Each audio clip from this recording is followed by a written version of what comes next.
সাধারণ সম্পাদক উপস্থিত আছেন মুকুটপাড়া উপজেলা আওয়ামী লীগের সিনিয়র নেতৃবৃন্দ,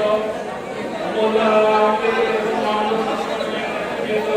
উপস্থিত আছেন বিভিন্ন ইউনিয়ন থেকে আগত নেতৃবৃন্দ, আওয়ামী লীগের আদর্শের সঙ্গে যারা সেই সকল নেতৃবৃন্দ এবং মুকুটপাড়া পৌরসভা সহ সকল ইউনিয়নের নেতৃবৃন্দ,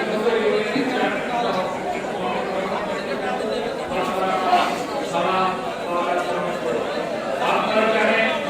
যে এই কোটা আন্দোলনের নামে যে ন্যাক্কারজনক ঘটনা ঘটাচ্ছে তার প্রতিবাদে আজকে